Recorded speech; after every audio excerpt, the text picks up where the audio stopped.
problem. I don't like it. I avoid. But problem don't avoid me. ஒரு மனுஷனுக்கு எப்பவுமே கெட்டதே நடந்துட்டு இருந்தா அவன் என்னதான் பண்ணுவான்? இப்படிலாம் உங்க லைஃப்ல நீங்க யோசிச்சிருக்கீங்களா? எல்லாரும் சொல்லுவாங்கல்ல, நம்ம லைஃப்ல எதை பத்தி அதிகமா யோசிக்கிறோமோ அதான் நம்ம லைஃப்ல நடக்கும்னு. அது 100% உண்மைதான். ஏன்னா நானே பார்த்திருக்கேன், என் லைஃப்ல நான் நினைச்சதெல்லாம் அப்படியே நடந்திருக்கு. பட் அது எல்லாமே நெகட்டிவான விஷயம் தான். சரி, நெகட்டிவோ பாசிட்டிவோ நம்ம நினைச்சது நடக்குதுல்ல, இனிமே நம்ம பாசிட்டிவா நினைப்போம்.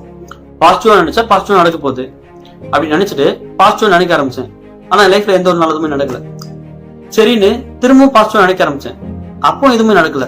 என்னங்க எனக்கு ஒண்ணுமே புரியல. அதுதானப்பா எனக்கும் புரியல. என்னடா இது, நெகட்டிவா நினைச்சா நெகட்டிவா நடக்குது, பாசிட்டிவா நினைச்சா பாசிட்டிவா நடக்கணும்ல.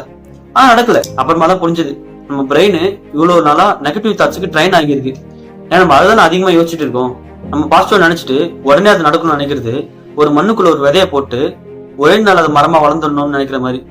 சோ இங்க கன்சிஸ்டன்சி ரொம்ப முக்கியம். கொஞ்சம் கொஞ்சமா பாசிட்டிவ் தாட்ஸை நம்ம ரிப்பீட் பண்ணாதான் பிரெயின் அப்டேட் ஆகும். ஏன்னா இங்க நெகட்டிவ் தாட்ஸ் ஆட்டோமேட்டிக்கா நமக்கு வரும். ஆனா பாசிட்டிவ் தாட்ஸை இன்டென்ஷனா நம்ம தான் கிரியேட் பண்ணணும். சோ அதை பண்ண ஸ்டார்ட் பண்ணதுக்கு அப்புறம் தான் நம்ம லைஃப் ஹாப்பியா சேஞ்ச் ஆகுது நம்மளால பார்க்கவே முடியும். நீங்க இந்த ஒண்ணு மட்டும் பண்ண கத்துக்கோங்க. உங்க லைஃப்ல ஒரு நெகட்டிவ் தாட்ஸை அவாய்ட் பண்ண கத்துக்கோங்க. அப்புறம் ஆட்டோமேட்டிக்கா உங்க லைஃப் பாசிட்டிவா சேஞ்ச் ஆயிடும்.